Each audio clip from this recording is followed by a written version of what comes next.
After Dress to Kill, a couple of special things happened. One happened with a town in Michigan called Cadillac, Michigan. And Michigan was a big breakout area for KISS. We had a lot of fans there. And in Cadillac, Michigan High School, they would play KISS music in the halftime during the football games. And when they did, they always won the game. And I got a call from the coach one day and said, the morale is down in the school a bit and everything. Do you think KISS might be able to come out here? It would really be great, and it would kind of symbolize everything and all the winning games we had. And I said, well, it's a possibility, but we have to do something special if that's going to happen. Do you think people would put on the KISS makeup? Do you think everyone would wear KISS makeup, something like that? And he said, well, we could talk about it. And finally we talked about it enough that everyone agreed that that's what would happen. We'd have KISS Day at the high school. And so we sent directions out to them on how to put KISS makeup, and we got all sorts of makeup to send to the high school so everyone could do it. We got a little film crew together to go out and shoot it, thinking it might be something that was unique. We got to Cadillac, Michigan, and lo and behold, the whole high school was in KISS makeup. But not just the high school kids.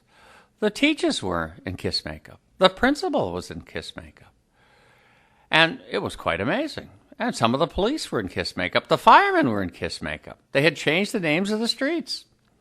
And so we went through the streets of Cadillac, Michigan, on top of fire trucks, and with everyone along the side, not everyone, but most of the people along the sides of the streets in KISS makeup. One of the strangest moments was the next morning when we had a breakfast with the mayor and one of the councilmen and one of the senators from the state. And we walked into this breakfast restaurant, and my gosh, the mayor was in KISS makeup. The mayor's wife was in KISS makeup. The senator was in KISS makeup. It was quite a breakfast. Turned out to be one of the most exciting days. And that breakfast, we were also presented with the key to Cadillac, Michigan. And we left Cadillac, Michigan from the football field in a helicopter. No one really knew that the helicopter only flew for about 5 minutes because that's all we could afford to do. It kind of went over the trees and landed in a parking lot, and we got out and got into cars and left for New York. The next KISS adventure came with the live album. An exciting moment because it was not only the album that finally broke KISS, but there were other things that happened. During the recording of the live album, we realized that we had not gotten any royalty statements from the record company. And I knew as a manager it was my obligation to follow through and to get that done. And when we weren't receiving them, I had to go to our lawyers and kind of threaten the record label on what would happen if they didn't come through with the royalties for KISS. Now, we had a great relationship with the record label, but this is something that had to be done.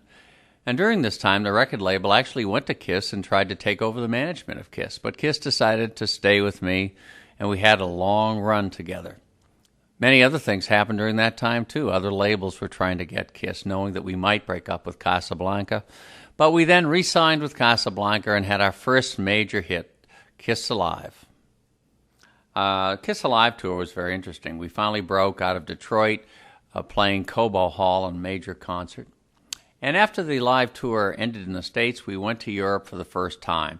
Rather scary for the four guys. They had never been to Europe. It was quite a change of pace. We got to London, and they realized that everything closed up early, that the television stations didn't have the shows that they wanted to see. Not only didn't they have the shows, but it went off the air at 11 o'clock. You can imagine the four of them at 11:15 climbing the walls, not being able to eat, not being able to watch television.